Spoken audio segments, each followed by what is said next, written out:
ইষ্ট প্রসঙ্গে প্রধান আচার্যদেব পরমারাধ্য শ্রী শ্রী পিতৃদেব।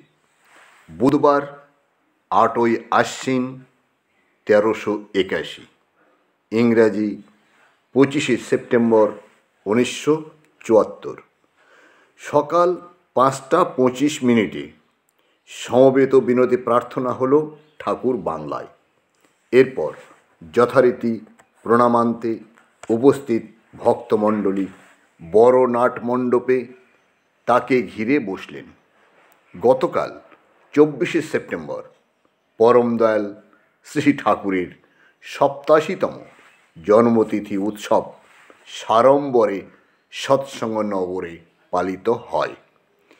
এতদ উপলক্ষে নিত্যদিনের অনুষ্ঠানগুলি ছাড়াও সকালে বড় নাট মণ্ডপে শ্রী শ্রী ঠাকুরের লীলাকীর্তন, মনমোহিনী ধামে বালক বালিকাদের ক্রীড়া অনুষ্ঠান এবং রাত্রে মেন প্যান্ডেলে কলকাতার জনপ্রিয় ভারতী অপেরা কর্তৃক শ্রীকৃষ্ণ চৈতন্য যাত্রাভিনয় হয়।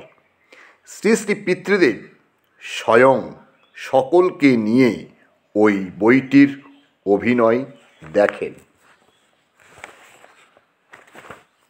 গতকাল যাত্রাপার্টির কয়েকজন অভিনেতা এসে শ্রী শ্রী পিতৃদেবকে প্রণাম নিবেদন করলেন। তিনি খুশি হয়ে বললেন, অভিনয় ভালো হয়েছে, সব্বারই অভিনয় ভালো হয়েছে। এরপর কয়েকজন রোগ নিরাময়ের বিধান দিলেন।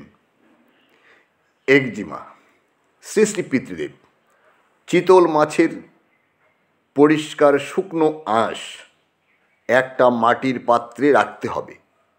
পাত্রের মুখ একটা সরা দিয়ে ঢেকে সরার চারধার আঠা মেখে বন্ধ করবে। পাত্রের মুখ যাতে খুলে না যায় সেজন্য তার দিয়ে বেঁধে নিলে আরও ভালো হয়। এরপর পাত্রটির চারধার গোবর মাটির প্রলেপ দিয়ে ঘুঁটের আগুনের মধ্যে রেখে পুড়িয়ে ফেলবে। পরে আগুন থেকে পাত্রটি বের করে ঠান্ডা হলে সরা খুলে নিতে হবে। পাত্র থেকে যে আঁশ ভস্য পাওয়া যাবে তা খাঁটি তিল তেল সহ এবেলা ওবেলা ক্ষতস্থানে লাগাবে। ক্ষতস্থান কখনো নখ দিয়ে চুলকাবে না। নুন মিষ্টি খাওয়া সম্পূর্ণ বাদ দেবে। এভাবে কিছুদিন থাকলেই ফল পাবে। জিতেন্দা, আগে মাছ মাংস পেঁয়াজ রসুন না খাওয়ার কথা। শ্রী শ্রী পিতৃদেব, হ্যাঁ, এসব না খেলেই তাড়াতাড়ি সারবে। এক দাদার কোমরে ব্যথা হয়, 5-6 মাস উঠতে বসতে কষ্ট হয়। শ্রী শ্রী পিতৃদেব ডাক্তার প্রশান্তদাকে ওষুধ দিতে বললেন। অপর এক মধ্যবয়স্ক দাতার 5-6 বছর যাবৎ সর্দি কাশি, কোনো ওষুধেই স্থায়ী ফল পাওয়া যায়নি।